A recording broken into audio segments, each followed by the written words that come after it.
আসসালামু আলাইকুম সম্মানিত ভিউয়ার্স, এটা হচ্ছে গুয়াতেমালা হাইব্রিড ঘাস 5G আমেরিকান গুয়াতেমালা। তা আপনারা যারা গরু ছাগল পালন করেন, আপনারা এই মোটা এবং চ্যাপ্টা দেখুন কাটিংগুলো কি পরিমাণ মোটা এবং পাতাটা কি পরিমাণ চ্যাপ্টা। তো মোটা এবং চ্যাপ্টা এই গাছটা, গুয়াতেমালা গাছটা আপনারা চাষ করতে পারেন। এই গাছটা চাষ করার জন্য আপনাকে অবশ্যই উঁচু জমি লাগবে। এই গাছটা নিচু জমিতে চাষ করবেন না, উঁচা জমিতে চাষ করবেন, সারা বছর কেটে খাওয়াতে পারবেন। আর এই গাছটা ছোট অবস্থায় কীরকম হয় যে দেখাচ্ছি। এগুলো হচ্ছে ছোট চারা, কিছুদিন হয়েছে লাগানো হয়েছে কিছুদিন আগে। তো এটা একটা ছোট চারা দেখে, এই যে দেখেন প্রথমে এখান থেকে এই যে এই মাদার গাছ, এই মূল গাছটা হয়েছে, তারপরে আস্তে আস্তে দুই পাশ থেকে বের হইতে হইতে এরকমভাবে বের হচ্ছে। তো এখন আবার এই যে এটা থেকে আবার বের হচ্ছে যে ছোট একটা, এভাবেই আসলে এরকম সোপাগুলা বড় হয়ে থাকে, এরকম সোপাগুলা বড় হয়ে থাকে এবং জোপালো পাতা হয়ে থাকে।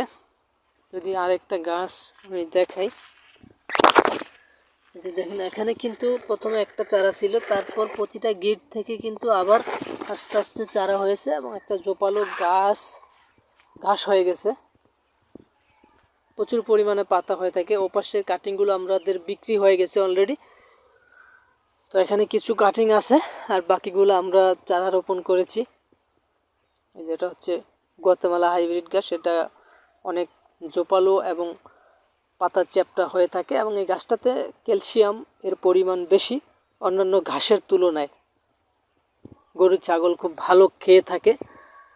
তো আপনাদের যদি গরু ছাগল পালন করেন, ঘাসের প্রয়োজন এবং উঁচা জমি আছে, তাইলে কেবল আপনি এই গুয়াতেমালা হাইব্রিড ঘাসটা চাষের চিন্তা ভাবনা করতে পারেন।